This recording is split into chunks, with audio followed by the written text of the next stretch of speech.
Hello दोस्तों, इस video में हम डिस्कस करेंगे जावा ऑपरेटर्स के बारे में, जैसे कि arithmetic operators, logical operators and relational operators. पहले हम डिस्कस करते हैं arithmetic operators. Arithmetic operators arithmetic operators are used to perform common mathematical operations.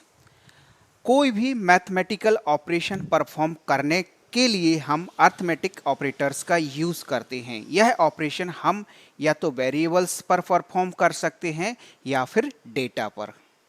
Variable और डेटा पर ऑपरेशन परफॉर्म करने के लिए डिफरेंट टाइप्स के अर्थमेटिकल ऑपरेटर्स प्रोवाइड हैं। आप देख सकते हो addition, subtraction, multiplication, division, modules, increment and decrement. यहाँ पर 7 प्रकार के अर्थमेटिकल ऑपरेटर्स जावा लैंग्वेज के द्वारा सपोर्ट किए जाते हैं कोई भी वेरिएबल्स और डेटा पर ऑपरेशन परफॉर्म करने के लिए। यहाँ पे हम इनको एक एक एग्जाम्पल के थ्रू देखेंगे कैसे जावा में हम इसका यूज़ कर सकते हैं आपकी प्रोग्रामिंग के दौरान।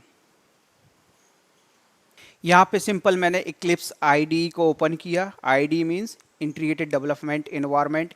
यह एक बहुत ही अच्छा प्लेटफॉर्म है अगर आप अपने जावा प्रोग्राम को यहाँ लिखना चाहते हो और उसको एग्जीक्यूट कराना चाहते हो। और अगर आप आईडी के बारे में डिटेल्स में समझना चाहते हो तो मेरा लास्ट वीडियो देख सकते हो।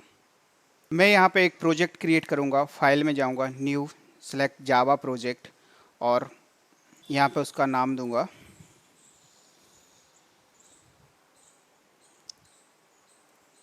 अर्थमेटिक और मैं यहाँ पे नेक्स्ट करूँगा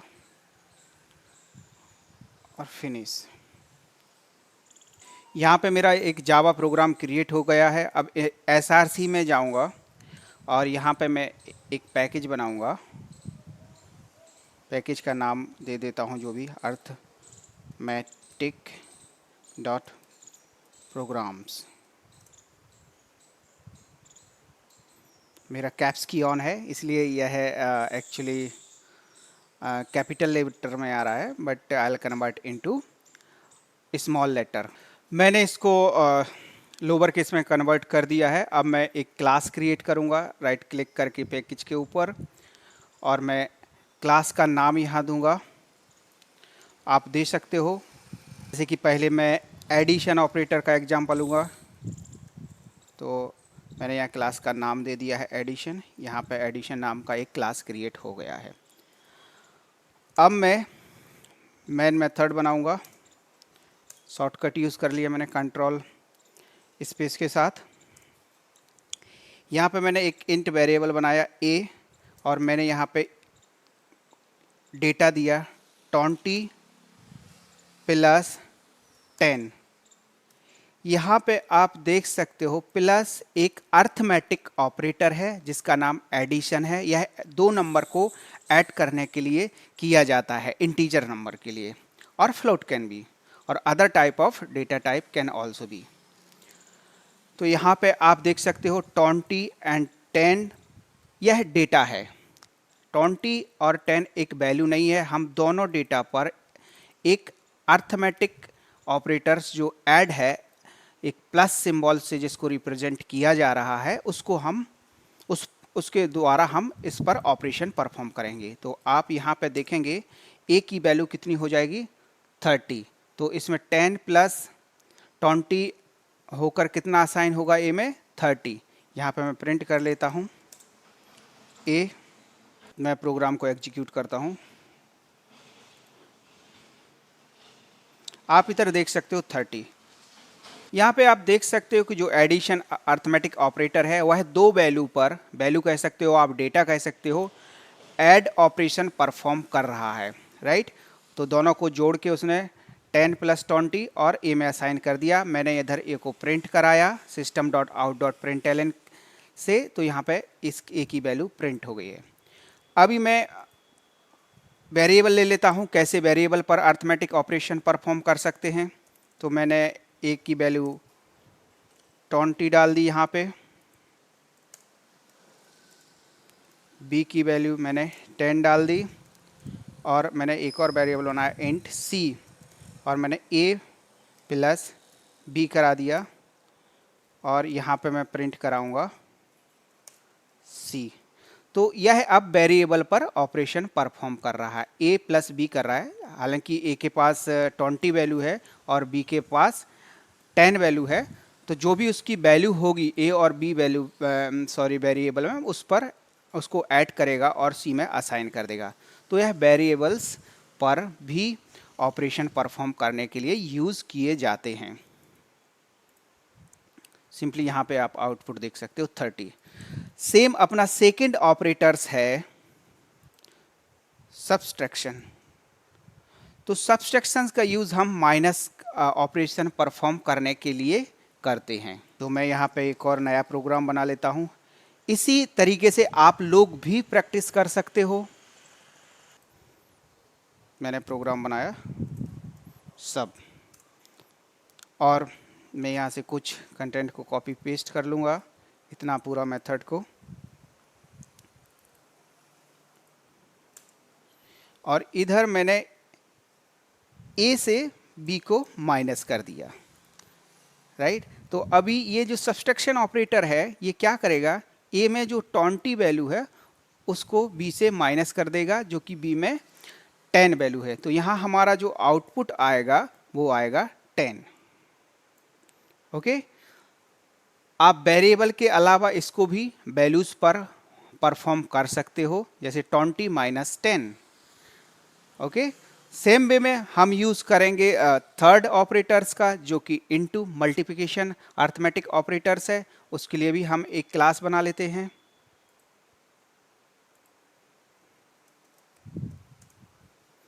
मैंने यहाँ क्लास बना ली है, सेम मैं यहाँ वही कॉपी कर दूंगा, और मैं यहाँ पे इनटू ऑपरेटर सिंबल का यूज़ करूँगा, जो कि मल्टीप्लिकेशन के लिए यूज़ होता है। तो यहाँ पे 10 इंटू 20, 10 इंटू 20 कितना हो जाएगा, 200। तो मैं इस प्रोग्राम को भी एग्जीक्यूट करता हूँ। आप देख सकते हो आउटपुट यहाँ पे 200 हो गया है। सेम वे में मैं अदर ऑपरेटर्स का भी यूज़ कर सकता हूँ, डिवाइड करने के लिए भी यूज़ कर सकता हूँ। फॉर एग्जांपल मैं डिवाइडेशन के लिए भी एक प्रोग्राम बना लेता हूँ। मैं बार बार प्रोग्राम इसलिए बना रहा हूँ, आप भी अच्छी अंडरस्टैंडिंग के लिए इसी वे में अपना प्रोग्राम बना सकते हो। मैं यहाँ भी कॉपी पेस्ट कर देता हूँ, और मैं यहाँ पे डिवाइड कर देता हूँ।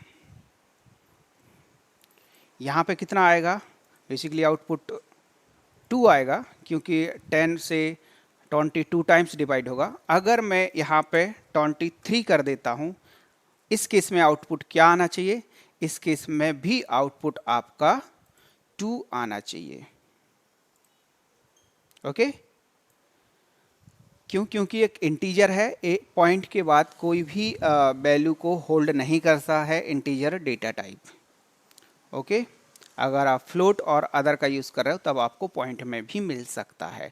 वेरिएबल अगर आपका फ्लोट टाइप है और डबल, तो आपको मिल सकता है। तो मैंने यहाँ पे फ्लोट में कन्वर्ट कर दिया है। अभी मैंने इसको डिवाइड किया और रन किया, तो यहाँ पे आया 2.3। ओके, अगर आपका यहाँ पे इंट वेरिएबल है तो वह डॉट और वी कैन से पॉइंट के बाद डिजिट को इग्नोर कर देता है, जैसे 0.3 इग्नोर कर दिया था उसने।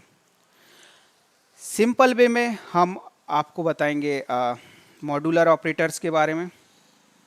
तो मॉड्यूलर ऑपरेटर का भी हम यूज़ रिमाइंडर के लिए यूज़ करते हैं, जैसे मैं यहाँ पे पेस्ट कर देता हूँ। I am sorry, I can take from any example. मैंने यहाँ पे मॉड्यूलर ऑपरेटर्स का लिया।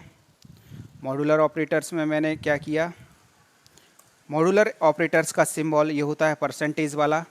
यहाँ पे क्या आएगा, रिमाइंडर। रिमाइंडर अगर आप लोग मैथ में समझते होगे कि आफ्टर डिवीजन के बाद जो पॉइंट्स बचते हैं वो एज अ रिमाइंडर कहलाते हैं। जैसे कि यहाँ हमारा रिमाइंडर क्या आएगा, यहाँ हमारा रिमाइंडर 0 आएगा। क्यों, क्योंकि यहाँ पे ए से बी, यहाँ पे आप देख सकते हो ए, और यहाँ पे आप देख सकते हो बी वेरिएबल कंप्लीटली डिवाइडेड है 2 टाइम्स। जैसे कि आप 10 को 20 को 10 से डिवाइड करोगे तो ऑफकोर्स आपको 0 ही मिलेगा रिमाइंडर। अगर मैं इधर 4 कर देता हूँ तो अभी कितना मिलेगा, हमें 4 रिमाइंडर मिलेगा। तो जब आपको रिमाइंडर निकालना हो, इस टाइप के ऑपरेशन परफॉर्म करने हो अपनी प्रोग्रामिंग में, तो आप मॉड्यूलर ऑपरेटर का यूज़ कर सकते हो। यह एक अर्थमेटिक ऑपरेटर्स है और इसको हम मॉड्यूलर सिंबल के थ्रू यूज़ करते हैं, परसेंटेज सॉरी सिंबल के थ्रू। मैं यहाँ इसको रन कर देता हूँ तो आप देखोगे आपको ये 4 रिमाइंडर मिल गया है। अब हम बात करते हैं इंक्रीमेंट और डिक्रीमेंट ऑपरेटर्स के बारे में। मैंने एक यहाँ पे क्लास बनाई है इंक, और इसमें मैंने एक सिंपली वेरिएबल डिक्लेयर किया है आई, और यहाँ पे मैंने इसको प्रिंट किया है आई वेरिएबल को। अभी मैं एग्जांपल को रन करता हूँ तो आप यहाँ देख सकते हो आई की वैल्यू 1 है। अब इंक्रीमेंटल जो ऑपरेटर्स होता है वो 1 प्लस करके चलता है। अब 1 प्लस या तो आप आई के एग्जीक्यूशन के पहले करा सकते हो जिसको प्री इंक्रीमेंट बोलते हैं, या फिर उसके बाद करा सकते हो जिसको पोस्ट इंक्रीमेंट बोलते हैं।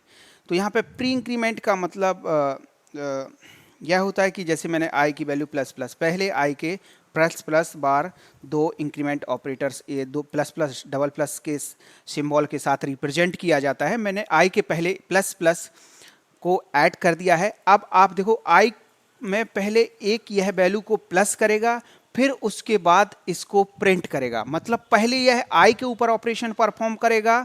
जैसे आई की वैल्यू 1 है तो इसको 2 कर देगा। अगर सपोज करो आई की वैल्यू यहाँ पे 5 कर देंगे तो उसको 6 कर देगा, और उसके बाद इसको प्रिंट करेगा आई को। तो यहाँ पे मैं रन करता हूँ तो आप यहाँ पे देख सकते हो 6, 5 एक वैल्यू आई की थी, पहले उसने खुद आई के ऊपर ऑपरेशन परफॉर्म किया इंक्रीमेंट का, और देन उसको प्रिंट कराया। तो इसको बोलते हैं pre increment operator. Post increment operators होता है, इसका जस्ट विपरीत होता है। पहले उसको एग्जीक्यूट करता है, उसके बाद उसमें एडिशन करता है, कह सकते हैं उसको इंक्रीमेंट करता है। तो उसको हम वेरिएबल के बाद इसको यूज जनरली करते हैं। जैसे मैं यहाँ पे रन करता हूँ तो आप यहाँ पे आई की वैल्यू 5 देखोगे, बट मैं यहाँ पे एक और सिस्टम अब यहाँ पे मैं आई की वैल्यू कराता हूँ। तो पहले में आपको मिलेगा कितना, 5, और दूसरे में आपको मिलेगा 6। आप यहाँ देख सकते हो। तो मतलब यह पोस्ट इंक्रीमेंट होता है, पहले इसमें कर दिया फिर इसको प्रिंट किया, फिर इस स्टेप के बाद ऑफकोर्स प्रिंट करेगा वो। ओके, सिंपल वे में डिक्रीमेंट ऑपरेटर्स होते हैं, उनको माइनस माइनस साइन के थ्रू रिप्रेजेंट किया जाता है। जैसे मैं डिक्रीमेंट का बना लेता हूं एक क्लास,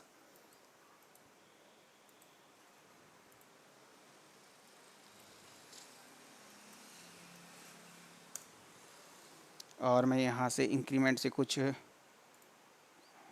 पेस्ट कर देता हूं मैन मेथड को।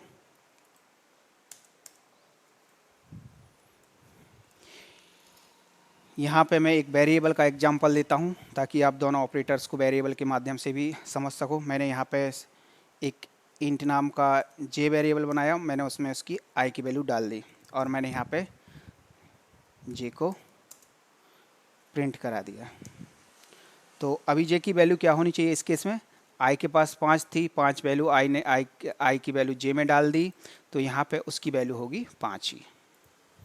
तो यहाँ पे आप देख सकते हो जे की वैल्यू 5 ही मिलेगी। इसके बाद मैंने आई के ऊपर minus minus decrement post operators का यूज़ किया, तो इस केस में जे की वैल्यू क्या होगी, 5 ही होगी। क्यों?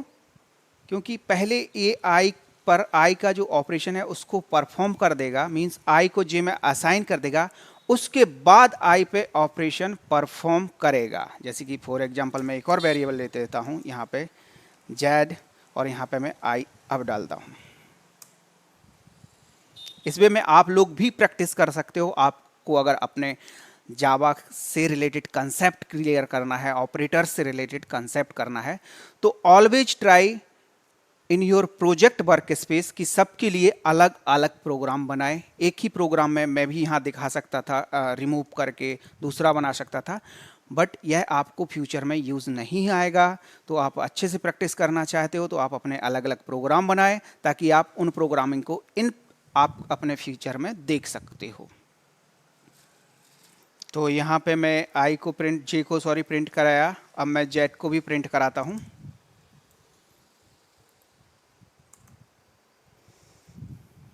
देखते हैं दोनों की वैल्यू में क्या अंतर आता है। तो आप देख सकते हो जे की वैल्यू 5 आई है और जेड की वैल्यू 4 आई है। क्यों? क्योंकि यहाँ पोस्ट ऑपरेटर था जो डिक्रीमेंट था, पहले आई की वैल्यू असाइन की, फिर इस लाइन जो एग्जीक्यूट होगी फिर उसने आई को माइनस किया, देन सेकंड लाइन पे आई की वैल्यू 4 हो चुकी थी जो कि जेड में असाइन की। सेम इसके विपरीत होता है आपका प्री डिक्रीमेंट ऑपरेटर्स। तो अब इस केस में दोनों की वैल्यू सेम आएगी। यहाँ पे मैं मोर क्लियरिटी के लिए लिख देता हूँ जे वैल्यू, और यहाँ पे मैं लिख देता हूँ जेड वैल्यू। तो यहाँ पे दोनों की वैल्यू 4-4 होने वाली है। क्यों? क्योंकि हम प्री ऑपरेटर्स का यूज़ कर रहे हैं डिक्रीमेंट का। तो यह आपके अर्थमेटिक ऑपरेटर्स थे जो कि आप इस तरीके से अपने जावा प्रोग्रामिंग में परफॉर्म कर सकते हो। अब नेक्स्ट ऑपरेटर हम देखते हैं लॉजिकल ऑपरेटर्स। अब हम बात करते हैं कंपैरिजन ऑपरेटर्स के बारे में। कंपैरिजन ऑपरेटर्स को ही हम रिलेशनल ऑपरेटर्स भी कहते हैं जावा में। यह बेसिकली 6 टाइप्स के होते हैं, जैसे कि यहाँ पे आप देख सकते हो equal to, not equal to, greater than, less than, greater than और इक्वल टू, लेस देन और इक्वल टू। ये ऑपरेटर्स के सिंबल हैं। इस सिंबल के माध्यम से हम इन सभी ऑपरेटर्स को रिप्रेजेंट करते हैं। ये उनके नेम हैं। और एक ये एग्जाम्पल है, यहाँ आप देख सकते हो कि आपका x एक वेरिएबल है, y एक वेरिएबल है। अगर x इक्वल इक्वल y है तो यह ट्रू रिटर्न करता है। ये सारे एग्जाम्पल्स हम जावा के थ्रू देखते हैं, जावा कोड के थ्रू। तो हम मूव होते हैं अपने इक्लिप्स आईडी पर। अब यहाँ पे एक पैकेज बनाता हूँ कंपैरिजन ऑपरेटर्स, और एक सेपरेट पैकेज के अंदर मैं इसकी प्रोग्रामिंग करूँगा। मेरे को अभी बहुत सारी क्लास है, यहाँ पे आप देख सकते हो आईडी में पिछले एग्जाम्पल से रिलेटेड जो कि ओपन है। हमें इसको क्लोज करने के लिए हम कंट्रोल प्लस अल्ट और डब्ल्यू की का प्रेस करेंगे तो ये ऑटोमेटिकली सारे के सारे क्लोज हो जाएंगे। अब हम यहाँ पे नया क्लास बनाते हैं और कंपैरिजन ऑपरेटर्स को देखते हैं। मैंने राइट क्लिक किया, सेम वे में मैं यहाँ पे क्लास बनाऊँगा। मैंने इक्वल्स एक क्लास बनाई, यहाँ पे मैं मेन मेथड डिक्लेयर कर लूँगा और यहाँ पे मैं एक वेरिएबल डिक्लेयर करता हूँ इंट x इक्वल्स टू मैं 10 डाल देता हूँ, इंट y इक्वल्स टू में 4 डाल दिया, दैट्स फाइन। अब मैं इफ़ कंडीशन का यूज़ करूँगा। अगर आपको इफ़ एल्स और एल्स इफ़ को समझना है तो उसके लिए मैं नया वीडियो क्रिएट कर दूँगा। आप कमेंट बॉक्स में बता दीजिए। इफ़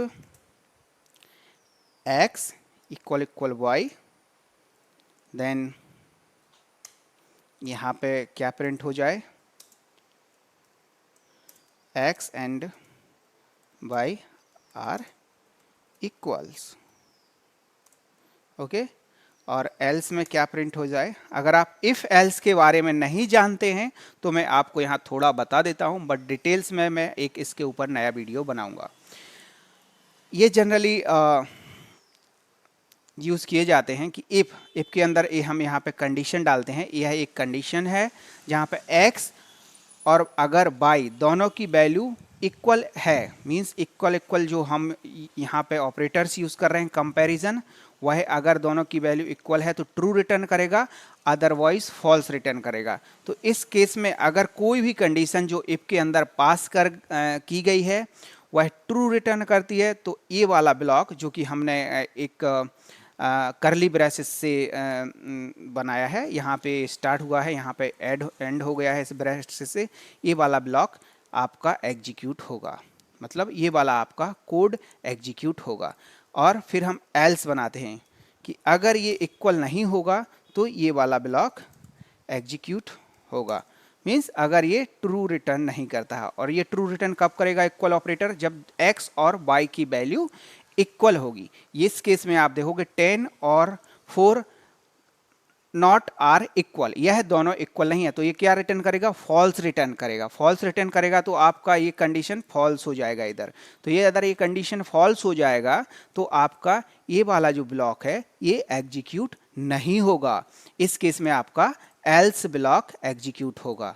तो यहाँ पे हम जो भी मैसेज देना चाहते हो आप एक मैसेज यूज़र डिफाइन दे सकते हो। यहाँ पे मैं देख सकता हूँ, ये मैसेज को मैं पूरा कॉपी कर लेता हूँ और लिख देता हूँ x and y are not equal. अभी मैं इस प्रोग्राम को एग्जीक्यूट करता हूं। तो आप देख सकते हो x और y आर नॉट इक्वल। तो यहां पे x और y की वैल्यू इक्वल नहीं है, जो कि इक्वल रिलेशनल ऑपरेटर्स के द्वारा कंपेयर कराई गई है, इसलिए हम इसको कंपैरिजन ऑपरेटर कहते हैं। तो इसने क्या रिटर्न किया? फॉल्स। तो इस केस में एल्स ब्लॉक एग्जीक्यूट होगा, ये वाला ब्लॉक एग्जीक्यूट नहीं होगा। तो हमें अपने प्रोग्रामिंग में कभी ऐसा कोड करना हो कि एक कंडीशन के आधार पर ये कोड एग्जीक्यूट हो, अदरवाइज ये कोड एग्जीक्यूट हो। मोर डिटेल्स में, मोर प्रोग्रामिंग में हम अगले वीडियोस में देखेंगे। अभी यहाँ अपन बेसिक इसका यूज समझते हैं। It's I think it will clear, और आप प्रैक्टिस कर सकते हो for getting clarity on this topic. यहाँ पे मैंने बहुत सारे क्लास ऑलरेडी क्रिएट कर लिए हैं ताकि अपन टाइम बचा सकें इस वीडियो का। तो मैंने एक क्लास बनाया है नॉट इक्वल। अभी मैं एक कोड कॉपी कर लेता हूँ और मैं जाता हूँ नॉट इक्वल में, क्लास के अंदर।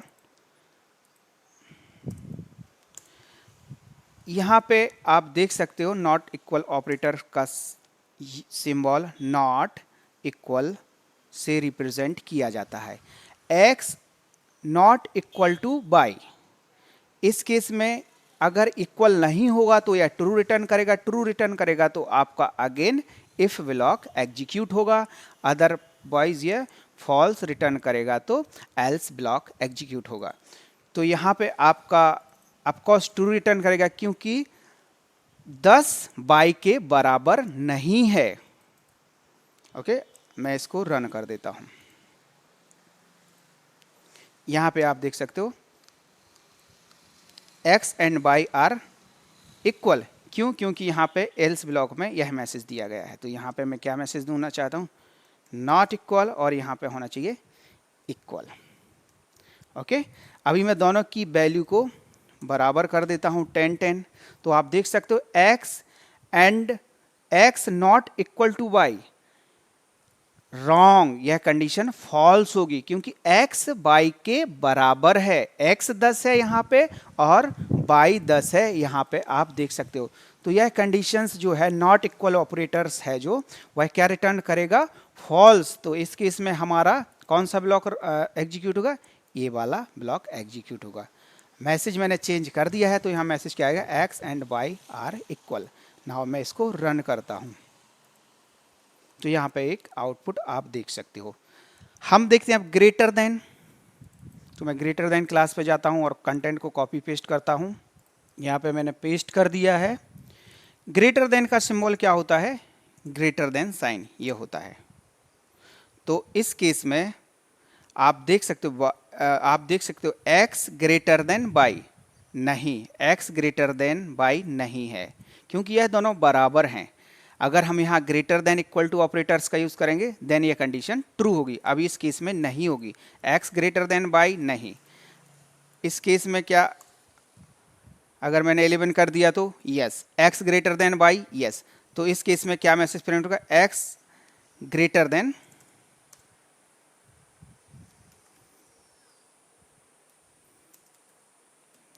y, okay. और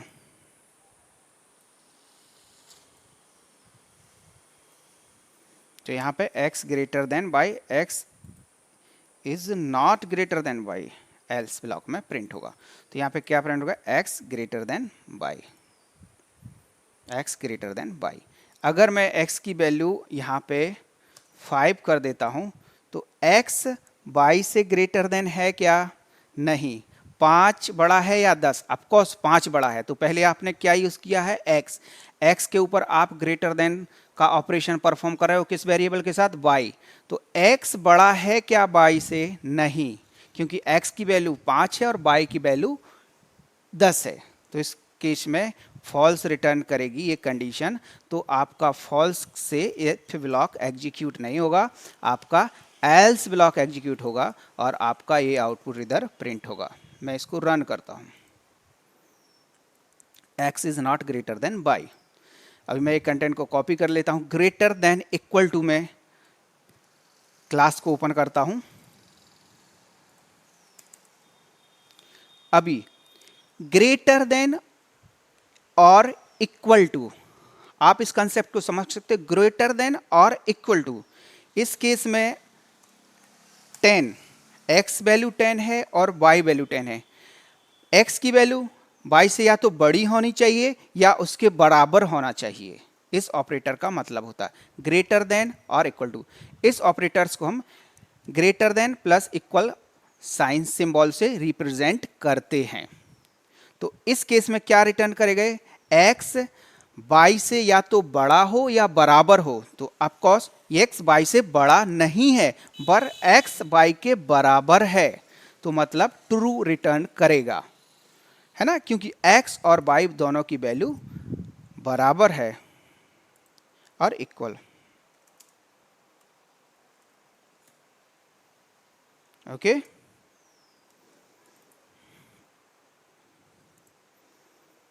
तो यहाँ पे इक्वल है। अगर मैं यहाँ इसकी वैल्यू 9 कर दूंगा तो कंडीशन ये फॉल्स हो जाएगी। क्यों, क्योंकि x ना तो y से बड़ा है ना ही उसके बराबर है, okay. I run it, you can see x is not greater than, okay. अगर मैं यहाँ पे 20 कर दूं तो ये कंडीशन ट्रू हो जाएगी। क्यों, क्योंकि x y से बड़ा है, ओके। मैं इसको रन करता हूं और इफ ब्लॉक एग्जीक्यूट होगा आपका। अब बात करते हैं अपन लेस देन ऑपरेटर्स की। लेस देन में मैं इसको कॉपी कर देता हूं।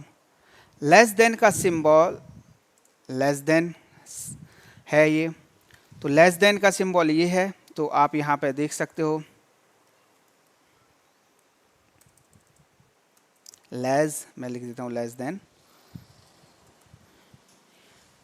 तो x y से छोटा है क्या, यस, 5 10 से छोटा है। तो इस केस में क्या रिटर्न करेगा ये, ट्रू। तो कौन सा ब्लॉक एग्जीक्यूट होगा, if x less than y। इस केस में क्या रिटर्न करेगा ये, 20 के केस में फॉल्स, क्योंकि x y से छोटा नहीं है, बड़ा है, 20 10 से बड़ा है। तो इस केस में क्या रिटर्न करेगा ये, फॉल्स। तो कौन सा ब्लॉक एग्जीक्यूट होगा, एल्स, ओके। अब हम बात कर लेते हैं लेस देन इक्वल टू। यह सिमिलर ही ग्रेटर देन इक्वल है, जैसा कि greater than equal operators perform होता है। यहाँ पर लेस देन और इक्वल टू सिंबल से इसको रिप्रेजेंट किया जाता है।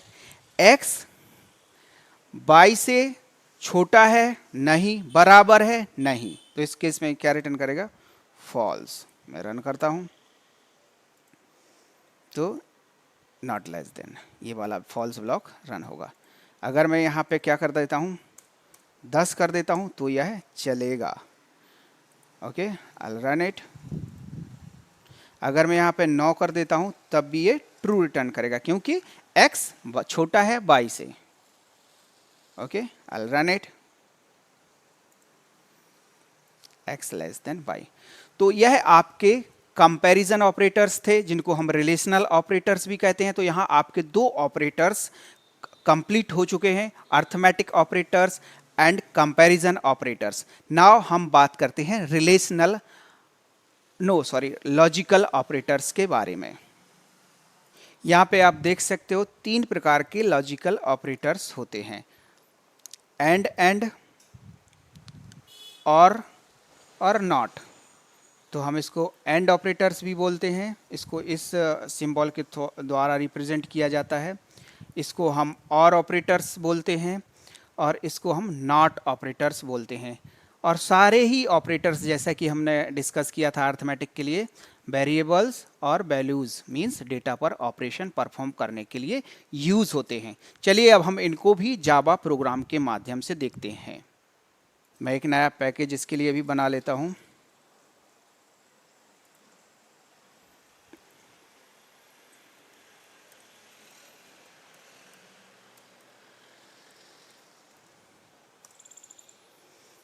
इसमें मैं एक क्लास बनाता हूं। मैंने यहाँ पे तीनों ऑपरेटर्स के लिए क्लास बना रखी है, एंड, नॉट और। एंड ऑपरेटर्स मैं कुछ कंटेंट पहले एग्जांपल से पेस्ट कर देता हूँ यहाँ पे। तो एंड ऑपरेटर्स का मतलब होता है कंडीशंस ट्रू होनी चाहिए, और उसका कैसा इफ और एल्स ब्लॉक के साथ हम यूज़ करते हैं वो हम देखते हैं। यहाँ पे जैसे कंडीशन है एक्स इक्वल टू बाई, यहाँ पे हम एंड y इक्वल्स टू 10। यहाँ पे मैंने लॉजिकल ऑपरेटर्स का यूज़ किया है, और इसमें आप साथ में देख सकते हो कि आपके रिलेशनल ऑपरेटर्स का भी यूज़ हो रहा है। x y के बराबर हो और y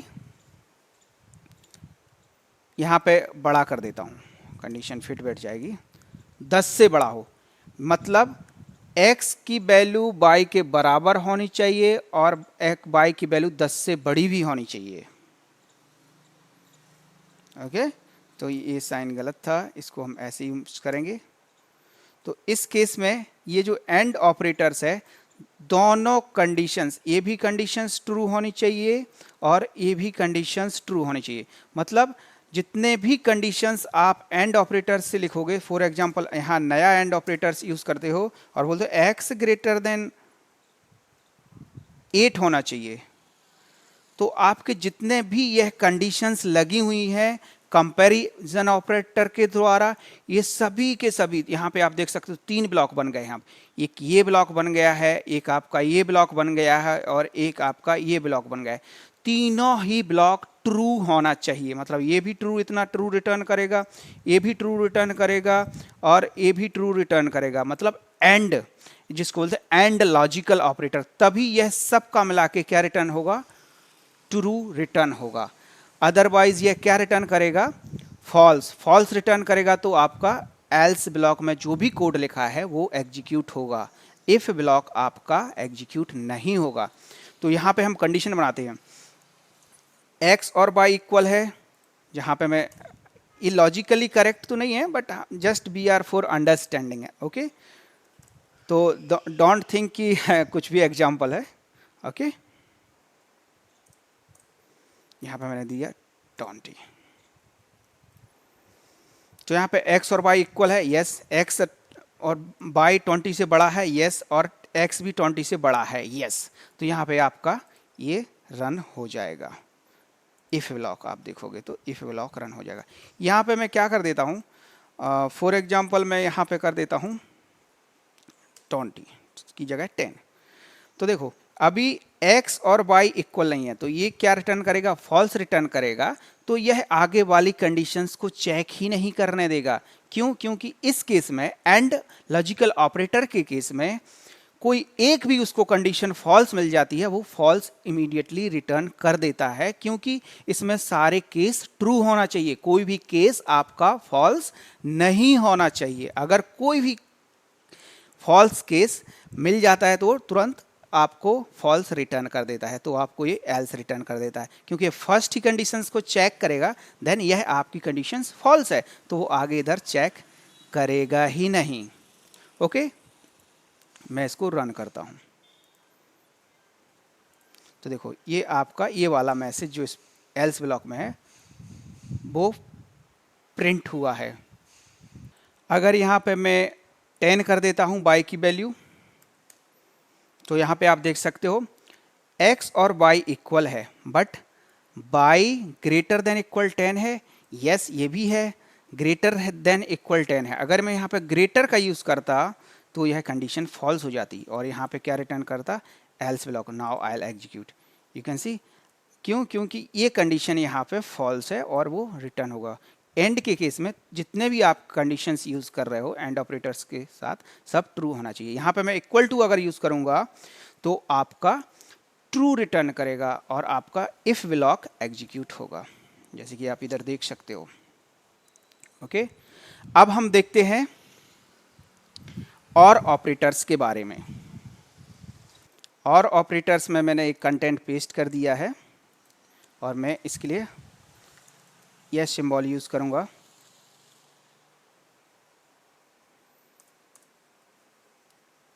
और का और ऑपरेटर्स का जस्ट उसके अपोजिट होता है। पहले आपने देखा एंड ऑपरेटर में कोई भी फर्स्ट कंडीशन उसको फॉल्स मिल जाती है तो वह फॉल्स रिटर्न कर देता है। और ऑपरेटर्स के केस में अगर कोई फर्स्ट कंडीशन उसको ट्रू मिल जाती है तो वो ट्रू रिटर्न कर देता है। क्यों? क्योंकि आप ये जो 3 ब्लॉक देख रहे हैं यहाँ पे, किसी भी 3 ब्लॉक में से एक कोई ब्लॉक ट्रू होना चाहिए, तब ये पूरा का पूरा जो एक्सप्रेशन है इसको ट्रू रिटर्न करता है, राइट? अदरवाइज फॉल्स करता है। अगर कोई भी कंडीशन, कोई भी कंपैरिजन, जो भी कंपैरिजन और रिलेशनल ऑपरेटर के थ्रू आप कर रहे हो, जैसे x equal to y, y greater than equal to 10, x greater than equal to 8, तो वह इस केस में कोई भी अगर इसको फॉल्स मिल जाता है तो वह तभी फॉल्स रिटर्न करता है, तब एल्स ब्लॉक आपका एग्जीक्यूट होगा। अदरवाइज कोई एक भी कंडीशन आपको ट्रू मिल जाती है तो आपका इफ ब्लॉक एग्जीक्यूट होगा, क्योंकि वह कंप्लीट एक्सप्रेशन को ट्रू रिटर्न करता है। तो यहाँ पे आप देखोगे, मैं कुछ डेटा को मॉडिफाई कर देता हूँ। यहाँ पे आप देखोगे x इक्वल्स टू y है क्या? नहीं। y ग्रेटर देन 10 है क्या? यस। अब मैं यहाँ पे क्या कर देता हूँ, इसकी वैल्यू 1 कर देता हूँ। x ग्रेटर देन 8 है क्या? नहीं। बट इसको ये कंडीशन ट्रू मिल गई है तो यह पूरा का पूरा जो एक्सप्रेशन है इतना ट्रू रिटर्न कर देगा। तो मैं इसको रन करता हूँ। यू कैन सी, अगर मैं इधर y की वैल्यू में अगर 2 कर दूंगा तो यह फॉल्स रिटर्न करेगा, क्योंकि कोई भी इधर आप देखोगे कंपैरिजन ट्रू नहीं है। ओके, मैं इसको रन करता हूँ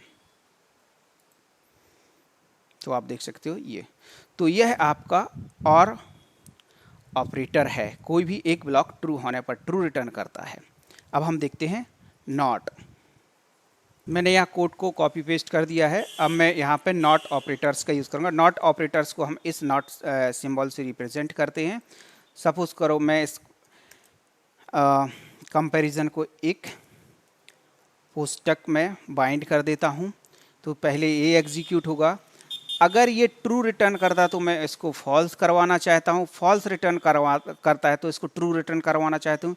इस केस में हम नॉट का ऑपरेटर्स का यूज़ कर सकते हैं। तो यहाँ पे x equal to y comparison क्या रिटर्न करेगा? फॉल्स। तो यहाँ पे नॉट उसको क्या कर देगा? ट्रू। तो आप इधर देख सकते हो। ओके, अगर यहाँ पे ये x और y कंपैरिजन ट्रू रिटर्न करेगा तो वो उसको क्या कर देगा? फॉल्स। तो आप इधर इसको देख सकते हो, राइट? तो ये आपके 3 ऑपरेटर्स थे, arithmetic operators, comparison operators and logical operators. अभी मैं आपको नेक्स्ट वीडियो में बताऊंगा कैसे आप एंड और नॉट और ऑपरेटर्स का यूज़ एक साथ कर सकते, कैसे आप इन सभी तीनों ऑपरेटर्स का यूज़ एक साथ करोगे। मैं इसको एक एग्जाम्पल के थ्रू समझाऊंगा। और अदर जो भी 2 ऑपरेटर्स हैं उसके बारे में भी हम डिस्कस करेंगे। सो मेरा सजेशन यही रहेगा, watch this video again and do the practice on your laptop. और आपको कोई भी डाउट है और आप किसी भी जावा से रिलेटेड क्वेश्चंस के बारे में कोई आंसर चाहते हो, क्लैरिटी चाहते हो, तो आप कमेंट सेक्शन में राइट कर सकते हो, feel free. Thank you very much.